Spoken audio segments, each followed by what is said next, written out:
Pero hoy nos proponemos hablar de la fidelidad de Dios. Es un tema que a cualquiera le gusta, porque ahí uno sabe que no va a fallar. Pues si yo hablase de la fidelidad nuestra, estuviésemos asustados. Pero como estoy hablando de la fidelidad de Dios, eso no falla.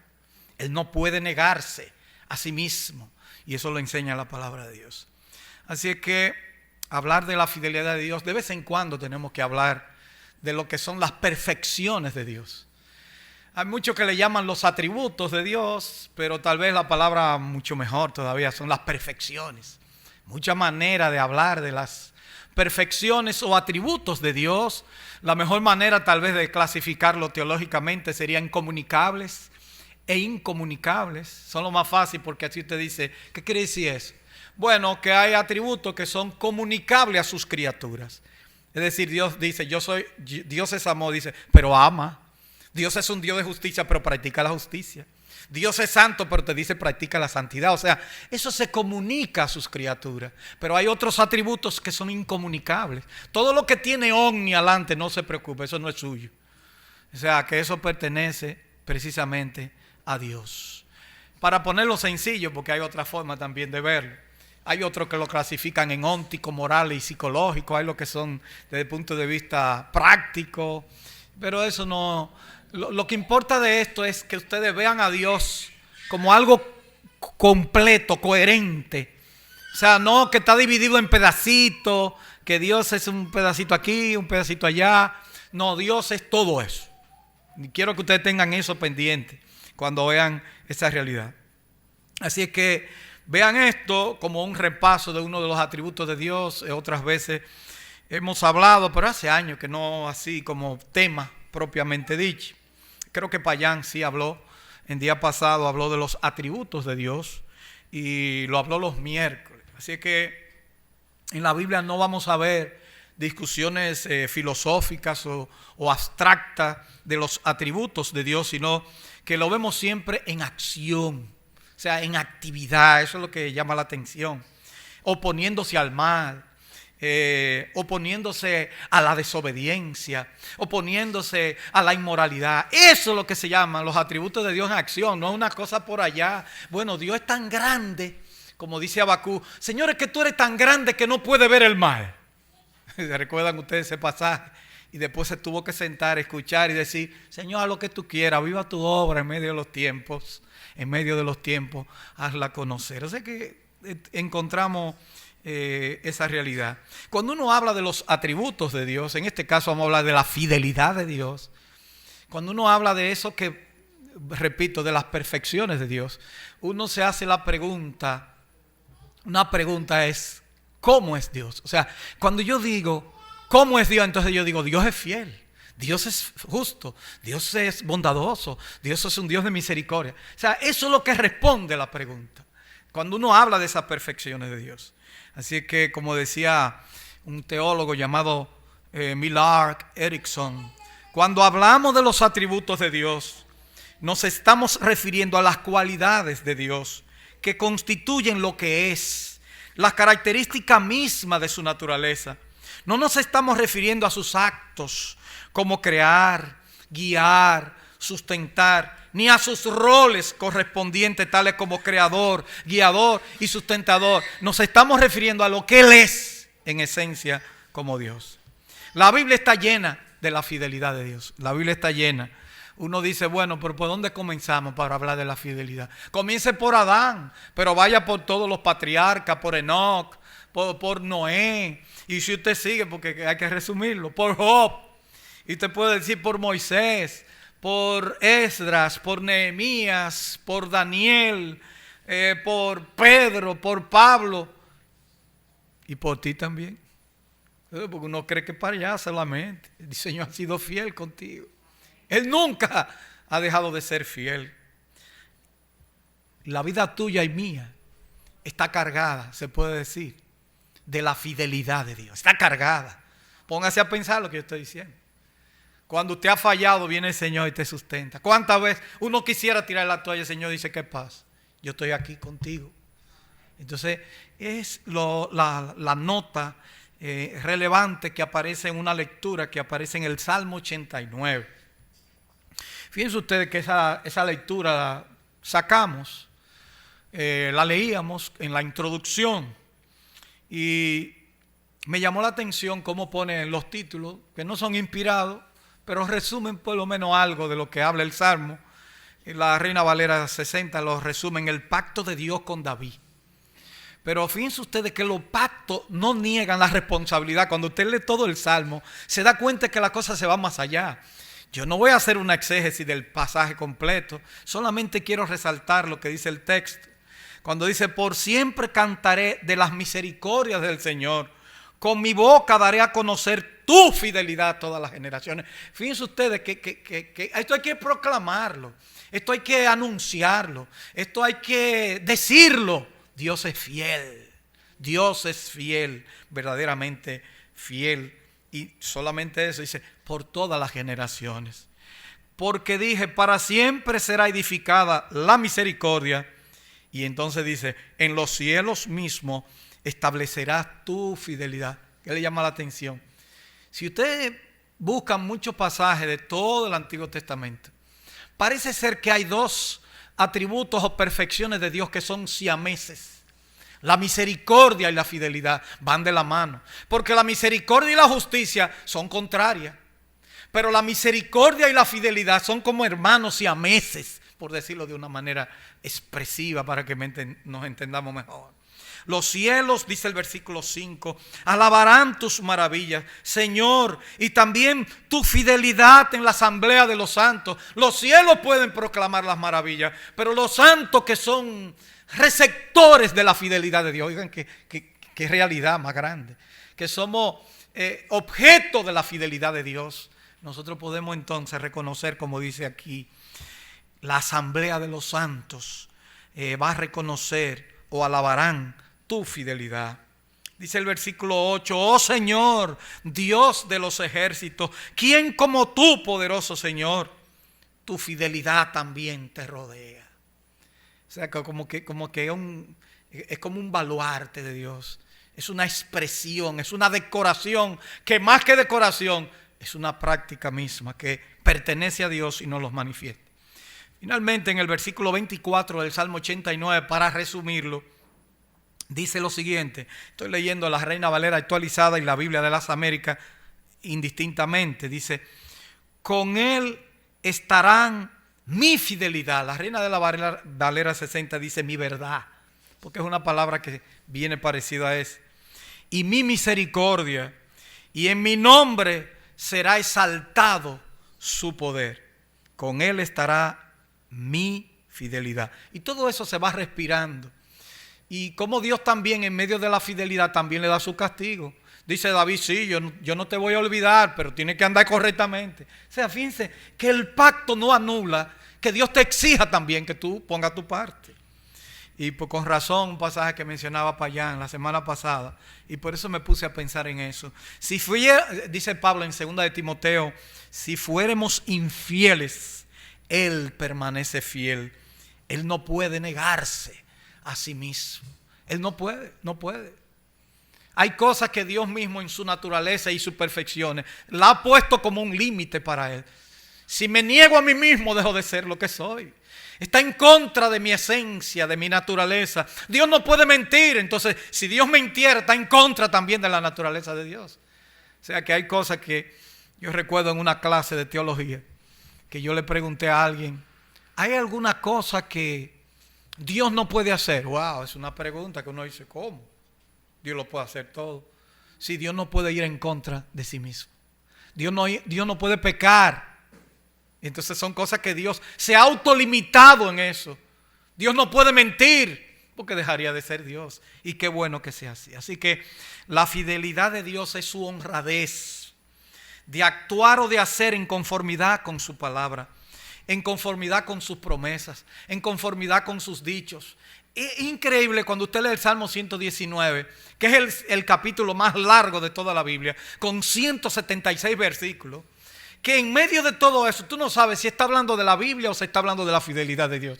Porque cuando dice tu fidelidad, ¿pero qué? ¿Es de la palabra o de Dios mismo? porque se entretejen esas dos verdades. Nunca se puede comprometer a hacer algo que sería incapaz de hacer. Las palabras que se relacionan, las palabras hebreas que se relacionan con fidelidad son amán, amén, emuna, emet.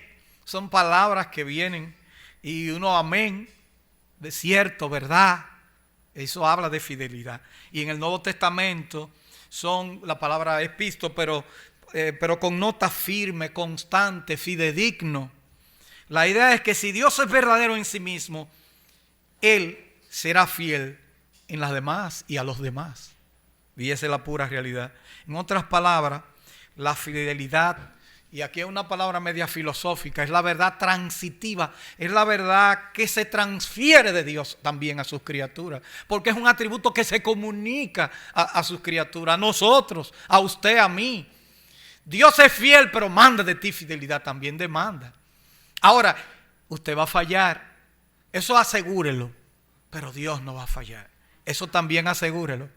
Pero cuando uno dice que usted va a fallar, no es para que usted se relaje tampoco y diga, bueno, hubo una época en que la gracia de Dios era tan dura que nada más pensaban en la justicia de Dios. Se le olvidó la gracia. Los puritanos se le olvidó la gracia. Pero hoy estamos viviendo en el otro extremo del péndulo, del reloj. A la gente se le olvidó la justicia de Dios. O sea que ya la gente dice, no, Dios es un Dios de gracia. Dios es un Dios de misericordia. Dios es un Dios de amor. Por eso yo puedo tranquilamente, estar holgadamente, vivir la vida cristiana como en un cheilón, un descanso eterno. No, tampoco no es eso. Es el otro extremo que debemos evitar. Y por eso se dice que Dios es trascendente. Bueno, esa es otra palabra. Significa que Dios obra más allá de sí mismo, trasciende a sus criaturas y a todo el universo como tal. Por eso lo sustenta. Y qué bueno que sea así, porque si no, habría otro que fuera así. Bueno, si hay otro, entonces no es Dios. El nuestro no es Dios. Pero el que la Biblia presenta es el que se va más allá de sus criaturas. Hay características que nos ejemplifican la fidelidad de Dios. Por ejemplo, el pueblo de Israel. Pudiéramos sacar muchas lecciones. El Antiguo Testamento está lleno, completo. Pero hay una de las cosas que uno nunca debe dejar de observar. El éxodo de Egipto. Eso es lo que se llama una demostración por encima de todo pensamiento de la fidelidad de Dios. Pero a veces nosotros también estamos en una especie de peregrinaje en este mundo y a veces se nos olvida que también nos comportamos muy parecido a lo que Israel hacía y lo que criticamos del pueblo de Israel. Y ahí aparecen varios pasajes que nos ayudan a entender. Y Dios lo dice, Dios lo proclama. Dice en Deuteronomio 7:8, sino por cuanto Jehová os amó y quiso guardar el juramento que juró a vuestros padres, os ha sacado Jehová con mano poderosa y os has rescatado de servidumbre, de la mano de Faraón, rey de Egipto. Y ahí está el versículo 9 del capítulo 7 de Deuteronomio, que hace unas puntualizaciones que usted tiene que ponerle atención.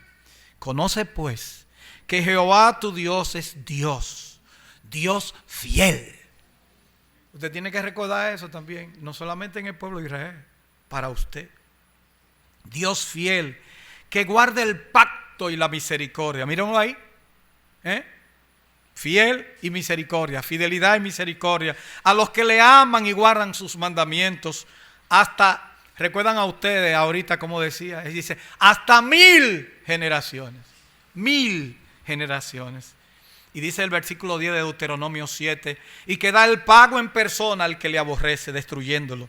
Y no se demora con el que le odia, en persona le dará el pago. Todo el mundo va a tener que comparecer ante Dios. Los cristianos van a comparecer ante el tribunal de Cristo, que es una tribuna de premiación más que de otra cosa.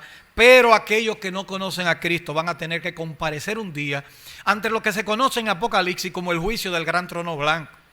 Y como dice Hechos, cuando el Señor hablaba en Hechos, aquello ateniense, cuando hablaba de que Él es que Dios ha designado por juez de vivos y muertos. Es decir, que todos van a tener que comparecer ante Jesucristo, ante su presencia, y van a tener que dar cuenta por todas las cosas. En segundo lugar, David dice que la fidelidad de Dios es hasta los cielos, llega hasta los cielos y alcanza hasta las nubes, como dice el Salmo 36:5. Prosiguiendo a alabar la fidelidad de Dios a su palabra, como dice el Salmo 119:90, tu fidelidad permanece por todas las generaciones. Pero ¿es su palabra o es su fidelidad como atributo? Lo que sucede es que la fidelidad en la Biblia, en el Salmo 119, es un sinónimo de las Escrituras o de la palabra de Dios, como muchos otros que aparecen ahí. Tú estableciste la tierra y ella permanece, en el sentido de la fusión que se hace de nuevo con otra realidad, que sería la palabra de Dios como ente de fidelidad. En tercer lugar, ¿recuerdan ustedes cuando Babilonia sitió a Jerusalén? Yo cuando estudié por primera vez ese libro, Lamentaciones de Jeremías, un libro poco estudiado, pero como lo escribió Jeremías, mi personaje favorito en el Antiguo Testamento, yo me identifiqué mucho con Jeremías en una época tal que estaba en un sufrimiento con una situación allá en el Ensanche Libertad, que lo asumí como mío. Y yo estaba estudiando al profeta Jeremías, donde uno se sentía como que Jeremías se sintió que todo el mundo lo abandonó. Y no era fácil para él. En un momento él luchó con Dios y le dijo a Dios, Dios, yo no voy a hablar más de tu palabra. Dice, traté de sufrirlo, dice, pero no pude porque sentía como un calor, un fuego que me quemaba. Y dice, no pudo callar la palabra de Dios. Y él escribe, y a veces le dicen el profeta llorón, por cierto, hasta a veces peyorativamente. Pero lo mínimo que podía hacer Jeremías era llorar porque... Oye, todo el mundo en contra, en su propia familia, denunciémosle. Lo echaron en una cisterna de lodo podrido en una ocasión. Después uno mal llamado profeta, Pasur, hijo de Imer, después que le golpea por la boca cuando habla. Es una cosa tremenda. Pero ¿sabes qué? Cuando Babilonia sitió a Jerusalén, ¿saben a quién le dijo después que lo sitia y todo? ¿Sabe que Jeremías estaba en contra? Jeremías dijo que se entregaran a Babilonia. Y ellos no dijeron, no, vamos a ir a Egipto. No, vamos y por eso le decían, se burlaban los babilonios. Y eso fue una situación tan difícil. Y ahí Jeremías escribe Lamentaciones, que es una poesía, es un poema, es un acróstico de 22 letras cada uno, o de 22 estrofas, excepto creo que el capítulo 2 o 3, que tiene tres estrofas juntas. Ahí yo tendría que ver el texto. Y aparece una frase que a mí me llegó demasiado y nunca se me ha olvidado, de que la estudié no sé cuándo. Decía, las madres piadosas cosían a sus hijos por el hambre. La lengua se le pegaba al paladar porque entonces no había agua, hambre, una hambruna, porque era sitiado y le cortaron el agua y no había agua. Y las mujeres cocían a sus hijos y se lo comían porque no había forma de hacerlo. Mujeres piadosas, dice el texto. Y en medio de esa situación, con ese asedio de los babilonios vamos a decir, hasta llegar al canibalismo, la degradación del pueblo, Jeremías pudo exclamar, grande es tu fidelidad. Wow. En este mismo contexto y situación histórica se resalta entonces la misericordia de Dios junto con la fidelidad de Dios, junto con su amor, basado en su pacto, en su lealtad. Dios dice, yo no voy a faltarle, no se preocupe. Bueno, para que no se queden así, para que se animen a seguir leyendo a Jeremías. ¿Sabe qué pasó cuando ya el sitio se termina?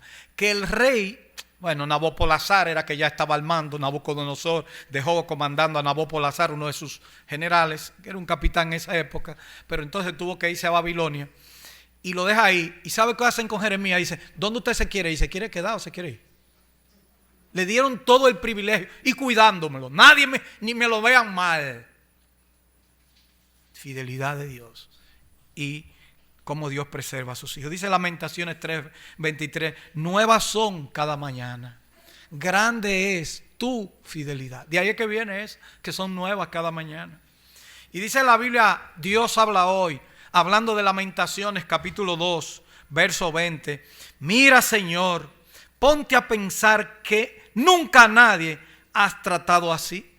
Nunca nadie ha tratado así. ¿Tendrán acaso las madres que comerse a sus niños de pecho?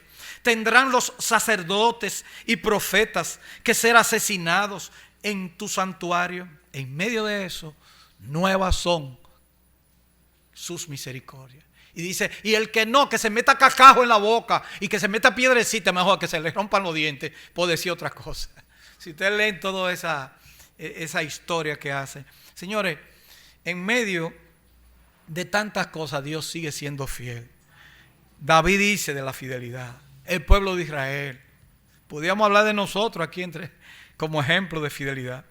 Pero las manifestaciones de la fidelidad de Dios en la vida práctica se ven en primer lugar cuando Dios cumple sus promesas. El autor de Hebreo dice, mantengamos firmes, sin fluctuar, la profesión de nuestra esperanza, porque fiel es el que prometió.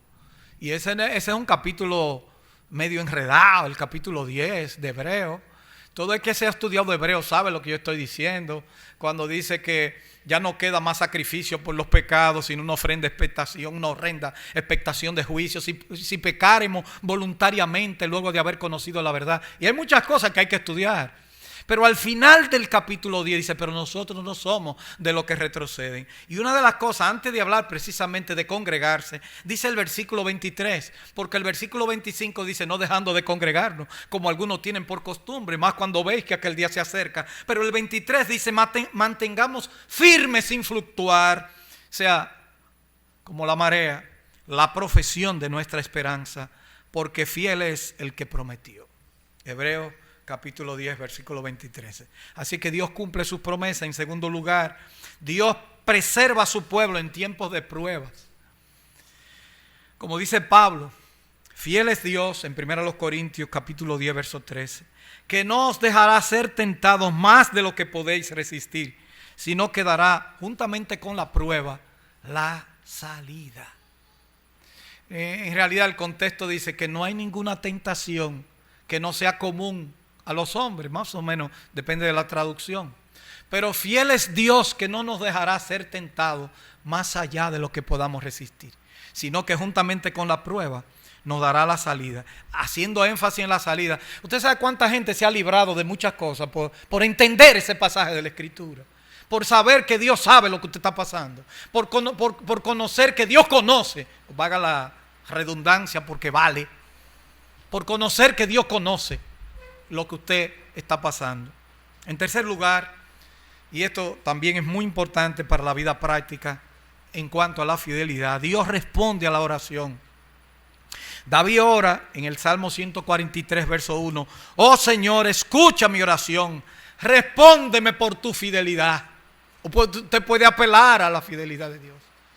Usted puede apelar como hizo el rey Ezequías cuando estaba en cama a punto de morir y el profeta Isaías fue y le dijo, prepara tu casa porque morirás y no vivirás.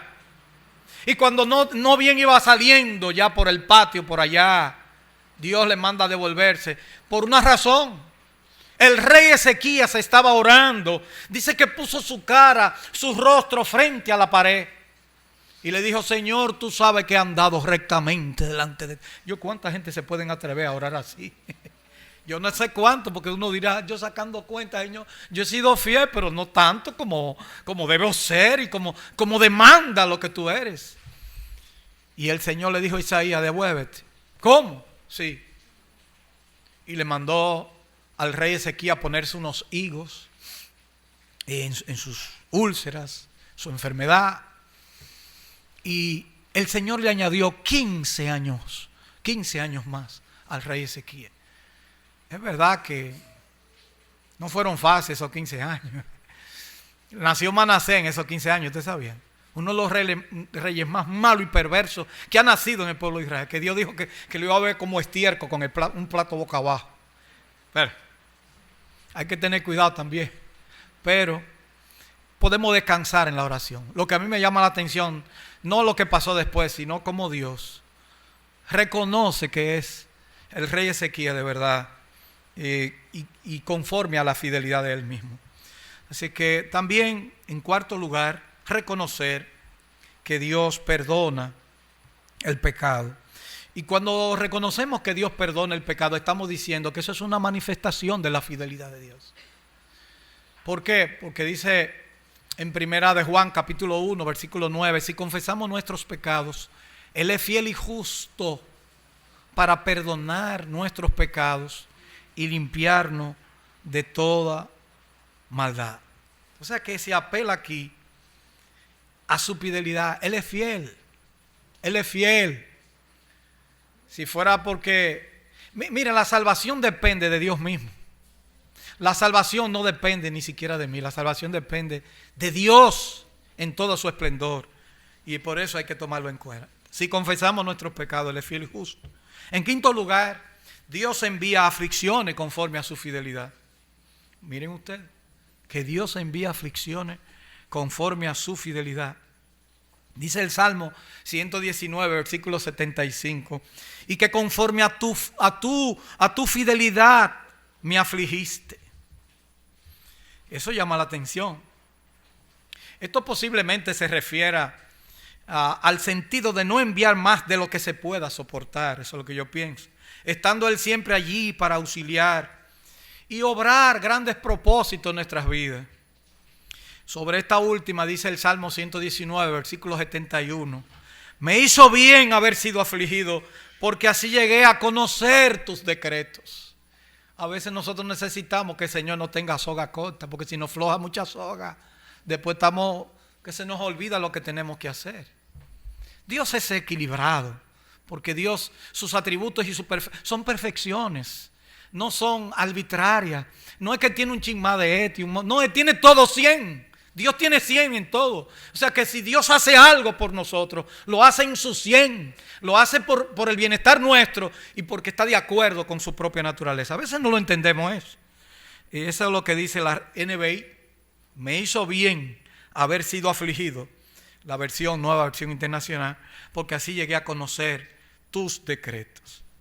Una definición de la fidelidad de Dios la tomé prestada de Arthur W. Tozer. Dice, es eso en Dios que garantiza que Él nunca será o actuará de modo inconsecuente consigo mismo. Usted puede establecer esto como un axioma en la vida suya. Y eso es bueno para usted ahora y será bueno para usted cuando esté agonizando. Será bueno recordarlo cuando usted se levante en la muerte. Y bueno, dice, por todos los eones y todos los milenios por venir, por los siglos, eones, ¿verdad? Dios es su propio estándar. Dios no imita a nadie, ni es influido por nadie, aún en esta época de VIP, very important person, ¿verdad? Qué sé yo, más o menos así. Pero ya todo el mundo sabe lo que es VIP, ¿verdad?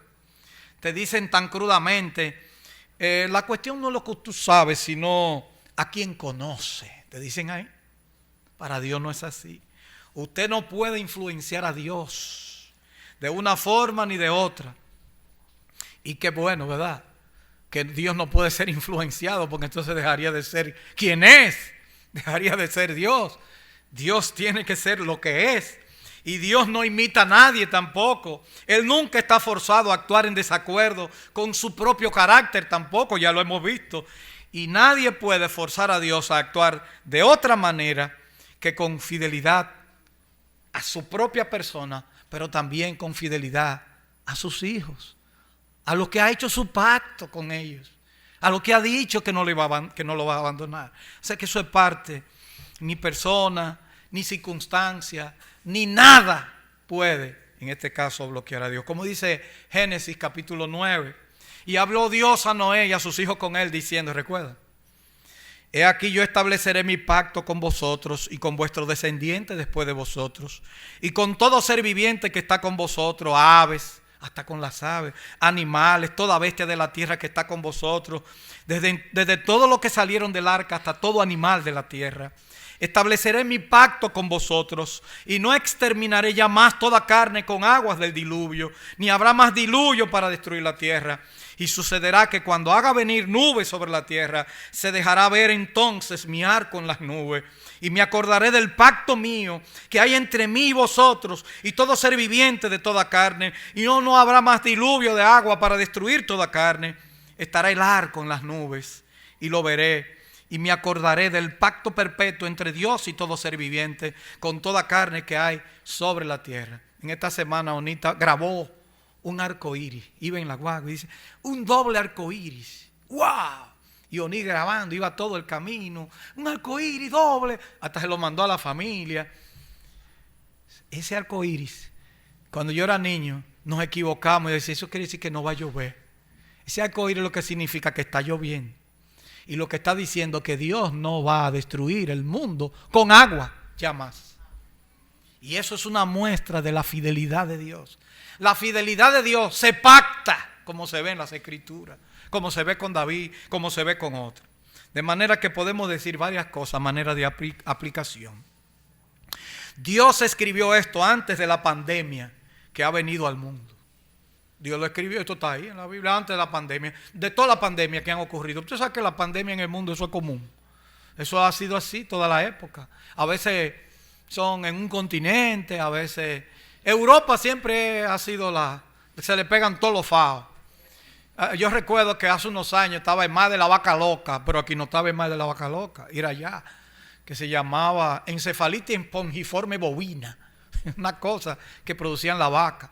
Después el estreptococo, que es un germen que habita en la piel, se puso de moda agresivamente allá en Europa. Y cada tanto se pone. La viruela mató muchísima gente, aunque la viruela no mataba a nadie en Oriente. Porque los chinos y los asiáticos conocían, eran más viejos en la viruela. Y tomaban la costra que la gente tenía y la majaban como un mortero y se le echaban por la nariz. Eran como una especie de inmunización en aquella época. Pero los europeos, cuando llegó eso, acabó con casi la 2/3 parte. Después vino la peste bubónica también, la peste antonina antes. Bueno, tanta peste. En los tiempos de la Reforma, cuando Lutero también vino, ahí fue que vino la peste bubónica como tal. El mundo siempre ha habido peste. Pero Dios escribió esto antes de todas las pandemias que han existido en el mundo. Dios hizo este pacto antes que el hombre hiciera ciencia. Y tú y yo debemos descansar en ese pacto. Venga lo que venga, Dios dijo que mientras la tierra permanezca, dice Génesis 8:22, no cesarán la sementera y la siega, el frío y el calor, el verano y el invierno, el día y la noche. Y como dice Mateo 5:18, ni una jota ni una tilde pasará de mi palabra. Incluso el cielo y la tierra pasarán, pero mi palabra no pasarán. Él permanece fiel. Él no cambia. Él es perfectamente fiel. Porque no es nada a medias. Ni medio vacío, ni medio lleno. Dios es completo. Entonces, Dios es fiel con el que es tentado. Siguiendo con la aplicación. Y eso lo vimos en 1 Corintios 10:13. Alguien ha dicho que no tenga salida. Y cuando no hay salida ni por la derecha, oigan bien, ni por la izquierda, ni por delante, ni por detrás, puede hacerlo por arriba. ¿Entendió? Repito, eso no es mío, pero me gustó. Alguien ha dicho que cuando usted no tenga salida y cuando no hay salida, ni por la derecha, ni por la izquierda, ni por delante, ni por detrás, puede hacerlo por arriba. ¿Sabe lo que estamos diciendo? Por arriba. La fidelidad de Dios es el camino de salida. Él está arriba. Su tentación es común a todos, o a todos los hombres, pero Él está ahí. Solemos pensar que somos más tentados que otros. Deberíamos recordar, sin embargo, que hubo santos que debieron cruzar, por decirlo en un lenguaje dominicano. Ya casi nadie habla de los cambrones, pero yo jugaba pelota en la Sursa ahí. Donde está la Sursa había un play, ahí no había casa. Y yo de los Pepines subía a la avenida France, se llama, eso no se llamaba así, la avenida como del Arroyo. La del Arroyo era por abajo. Pero esa era La que bajaba, ese puente se cayó una vez cuando yo era muchacho, el puente que une el ensueño con la parte de aquí. Pero por allá hay un arroyo famoso que cuando yo era niño buscaba pejecitos. El arroyo La Sursa se llama, o arroyo Nivaje le dicen también. Ya hoy no se sabe si es una cañada, pero antes había pejecitos que nosotros buscábamos y no sabía que se morían porque había que cambiarle el agua. Pero yo tenía mis pececitos tan bonitos de agua dulce, pero no sabía cuidarlo y se me morían. Lo que yo sí recuerdo, que había muchos cambrones, unas espinas grandes, y eso es común para la línea. Pero y cuando se metía una pelota ya había que dejarla porque no había forma de sacar esa pelota. Y entonces no había juego porque no había mucha pelota. En esos tiempos una pelota se metía para allá y para sacar esa pelota eso daba mucho, pero mucho trabajo. Así que nosotros deberíamos recordar que hubo santos que debieron cruzar el cambrón y las espinas, donde ahora estamos nosotros. Nosotros estamos en la gloria, hermano. Aquí ser cristiano, cuando yo era pequeño, que se hacían cultos en mi casa, a ustedes a uno le voceaban con vestido, perro vestido. Era así.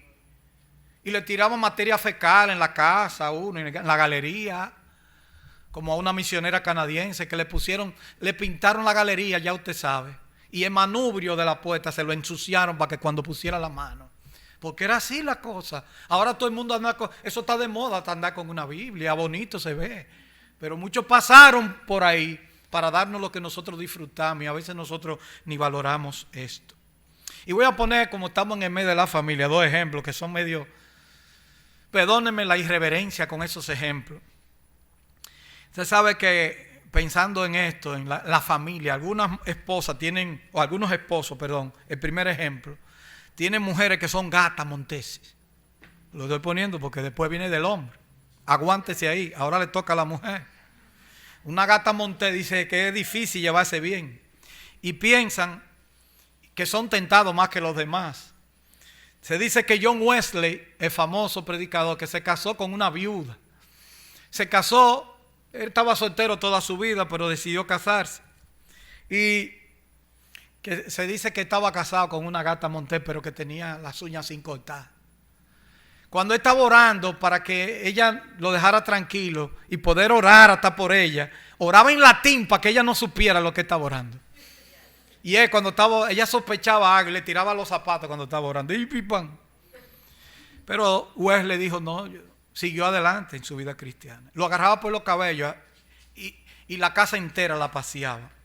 Él acostumbraba entonces a orar y mientras él oraba, ella hacía lo que le dije. En segundo lugar, un segundo ejemplo.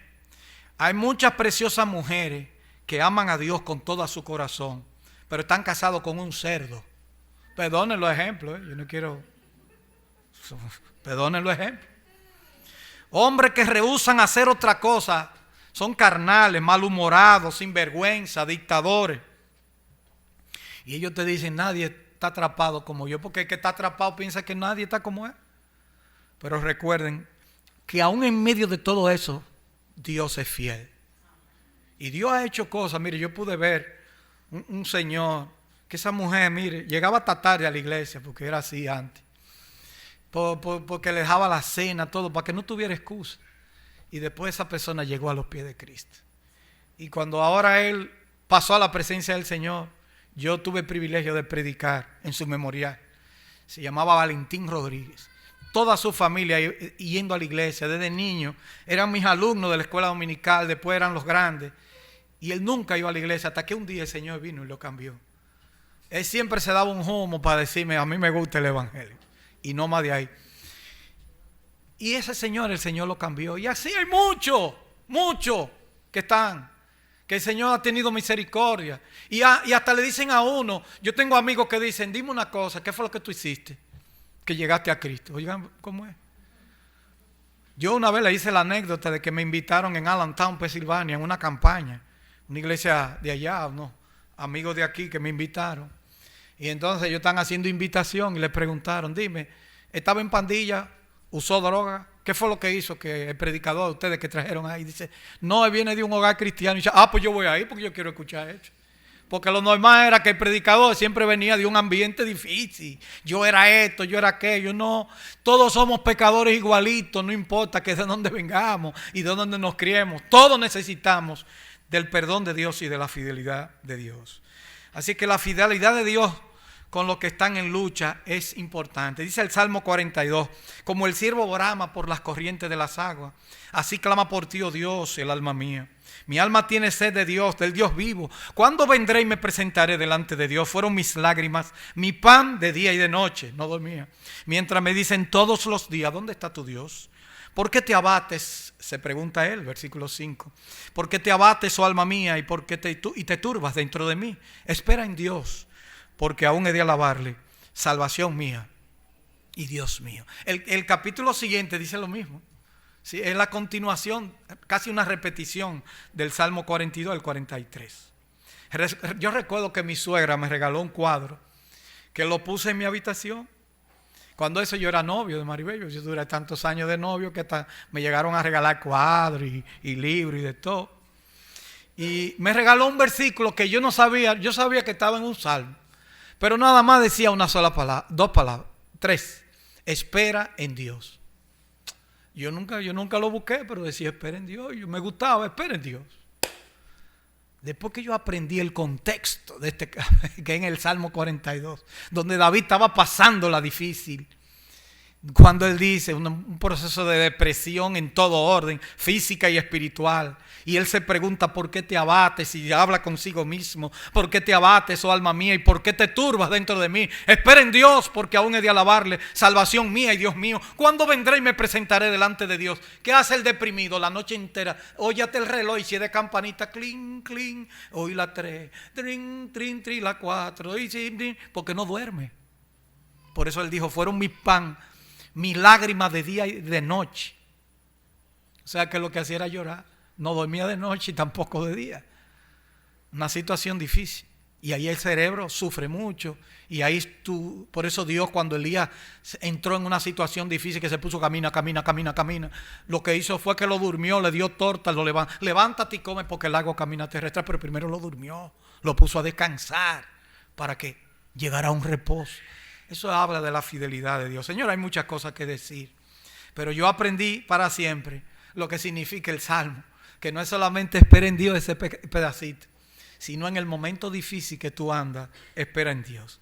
Esta porción completa me ha servido en toda mi vida.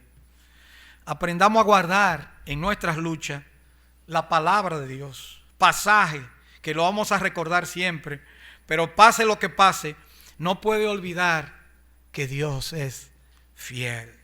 Vamos a tener un momento de oración y yo quiero que ustedes también oren. Oren ahí donde están. Que Dios le ayude a confiar en su fidelidad. Que ore por aquellos que están como locos, que no saben. Tranquilo. Oremos. Señor, te damos gracias por tu fidelidad. Gracias por tu misericordia que va de la mano de tu fidelidad. Dios, ayúdanos a confiar en tu fidelidad que es perfecta. Señor, ayúdanos a confiar en lo que decimos y proclamamos de ti a los demás. Señor, también oramos por el desalentado, por el creyente que se siente que es difícil llevar esta carga o lo que esté viviendo. Te pido por la situación de aquellos que ponen en duda hasta tu fidelidad. Fortalécele, pero al mismo tiempo restáurale a tu comunión. Dale la fuerza necesaria. Oramos por aquellos que no tienen ni fidelidad ni esperanza en ti, para que tú le pongas en ellos el deseo de creer en ti y de tener la confianza de poder proclamar que tu fidelidad y tu misericordia lo han alcanzado. Gracias, porque nosotros, cada uno de los aquí presentes, podemos decir, Señor, tú has sido bueno. Señor, tu fidelidad es perfecta. Señor, tú nos has alcanzado con tu misericordia. Gracias en el nombre de Cristo. Amén.